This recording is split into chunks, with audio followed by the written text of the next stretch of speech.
Hello, everyone. Welcome to Talking Preps. I'm Blair Cartwright. Pleased to be joined today with Sean Banks from South Kitsap football out in Washington. Coach, welcome. Thank you for being on the show today. Yeah, thanks for having us. You bet. How's the weather out there out west? I've never been to the Pacific Northwest, but I've heard it's absolutely gorgeous. It is. You can't beat it. I tell people if you can get through, you know, December through February, you can't beat it after that. So And great football weather, I would imagine, as well, right? yes, yes, yes. Awesome. Well, speaking of football, your team's off to a 2-0 start. You've got to be pleased with the way the Wolves have started the season. Yeah, kids have really responded to coaching. Letting us coach them hard, buying into team philosophy of being disciplined, just knowing your job, doing your job, playing super physical football. Really proud of the kids. Really proud of our staff. So yeah, good start. And this week, it's part of the Mascot Media Game of the Week. You're playing Central Kitsap, which is a rivalry game, though I understand this has not been played since 2015. Wow. Your thoughts on resuming this rivalry part of a 2-year contract? Yeah, it's exciting. We're out here on the Kitsap Peninsula, and we played them when I was kids. And then when we moved to the new league in 2015, that kind of stopped because of our new league. At the time, had 10 teams, so you had 9 regular season games. So it'll be great for the kids, great for the community. The kids are excited because they know people on the team over there. So yeah, we're excited. They're a good football team. Mr. Keel has always done a good job with them, so it'll be a good challenge for us to see if we can line up and do our jobs. Is this a friendly rivalry, or I mean, I guess because it's been dormant for so long, it can't really be bitter. But are friendly rivalry games like this fun for you to coach in? Yeah, I wouldn't say like no, it's not friendly, in my Okay, opinion. I gotcha. not that I don't respect Mr. Keel and those guys, but like they beat us when I was a senior. We were ranked third in the state. They came in and Mm. took care of business and beat us. First time that they ever had beaten us. I'm 41 years old now, haven't forgotten it, and they beat us fair and square. So no, it's not friendly.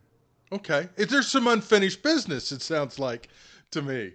So awesome. Yeah, but Um, yeah, I mean on my end, but like I yeah, don't share that with our kids too much. The kids, we try not to talk about the quote unquote glory days, but I yeah. think it's important that the kids know that when we were rolling in the 80s and 90s and early thousands, it wasn't because we just had great players. It was because of the system, because people bought in, and so that's what we try to reiterate whenever the quote unquote glory days are brought up. Speaking of glory days, you mentioned you played then. How unique is it to be the head coach at the school you played at, you graduated from, and what's the challenge in trying to bring those days and that type of success back to the program? Um, So I would say it's very unique and very dear to my heart. Just the way that I grew up as a kid. I lived with coaches throughout my high school career, just because of different things that happened, or post high school career. But there was a lot of people in the community that helped me. Without football, I would have gotten into a lot of trouble, and football is what kept me out of trouble. And so I have a lot of debt to kind of pay forward to the community, to the program, to the people that help me. So it's unique in that aspect. As far as the challenges go, um, I think hard work is hard work, and I knew that coming into it. I knew that signing up for what it is, but it's a lot of joy to work with the kids. When I got hired, the kids were part of the interview process. I had said, "Hey, I can only do this one way, which is working really hard. I'm going to be a very strict disciplinarian. There's only one way that I know how to win. Maybe other coaches can do it another way, but it's going to be full tilt, so to speak, and you got to do it our way. We don't care about who's talented, and all the kids have bought in. I haven't got any pushback, but a lot of kids have quit. We started with 156 kids on the team. We're down to 94.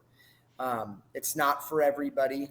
Um, we tell the kids we want to be really tough, really physical, really disciplined.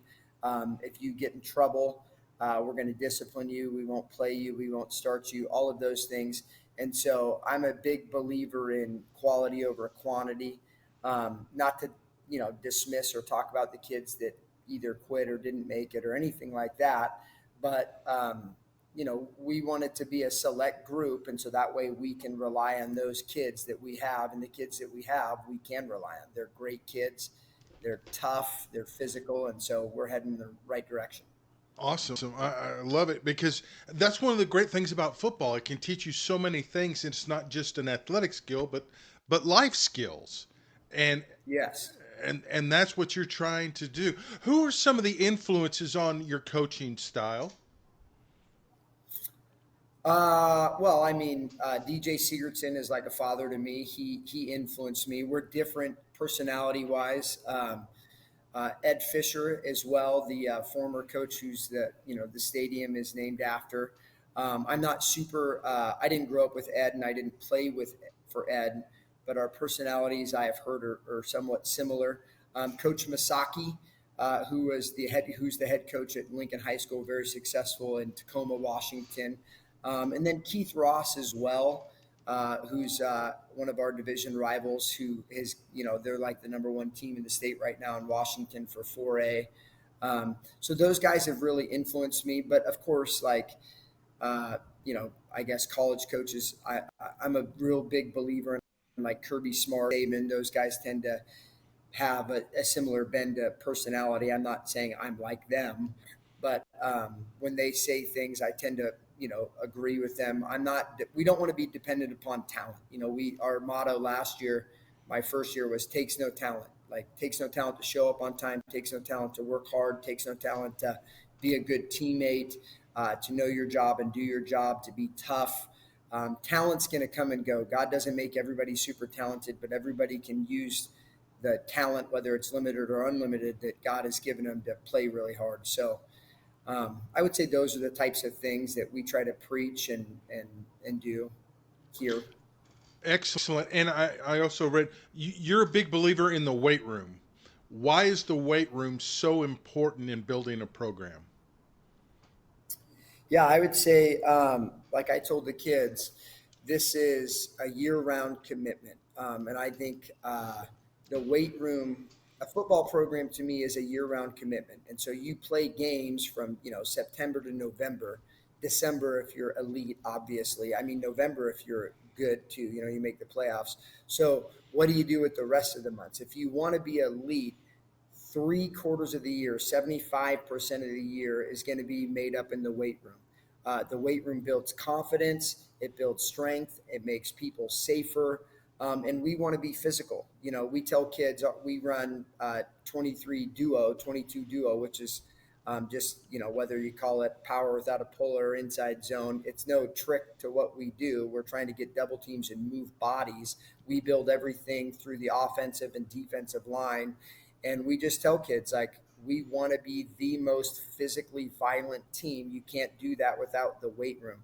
And I think the weight room too is just beneficial for life in general. I think it's really important for young people in general to lift weights, to go to failure, to do it safely, obviously. But you're going to find out who's who in the zoo in the weight room real quick. You're going to find out who's committed.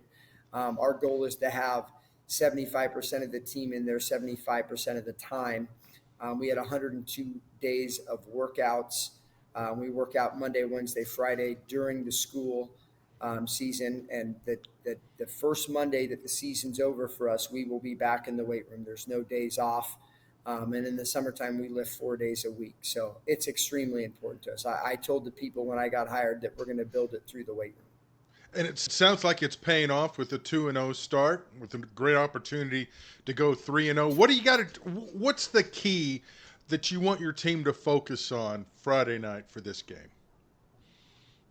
or is there a certain key? What's your It's like we, message? yeah, yeah. The message is know your job and do your job. Line up, don't flinch. There's going to be highs and low. I think last year I really did some reflecting. There's a lot of things that I had to really improve upon. I'm really competitive. I hate losing more than I enjoy winning. But with that being said, I realized that I was not as focused on the process, and I would be more focused on results and wanting to win. And of course I want to win, but I think if you really want to win, you have to be focused on the process. I know everybody says it, it's super cliche. So for us, with our kids, we try to tell them, hey, it's a faceless opponent. Doesn't matter who we're playing, doesn't matter where we're playing, doesn't matter what the score is. Your job is to line up, do your job, be really physical, give great effort, and then everything will take care of itself. So I try not to get caught up in the X's and O's too much. There's a lot better coaches out there. I'm not a real like X and O genius guy. I just want to line up and be real physical and know our jobs in executing. And so the kids have done that the first two games. I thought the second game we played a lot better than the first game, which I was happy about.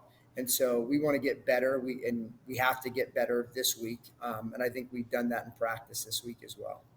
Well, awesome. It sounds like the Wolves are in great hands. Best of luck Friday night, and of course, I'll be watching the stream from here. That's the great thing about our platform. We can watch games throughout the country. Coach, best of luck, and thank you so much for taking the time to visit with us today. You bet. Have a great day. Thanks. Thanks, you too. All right, Sean Banks from South Kitsap. The Wolves in a big rivalry game this week. Check it out on the Mascot Media platform.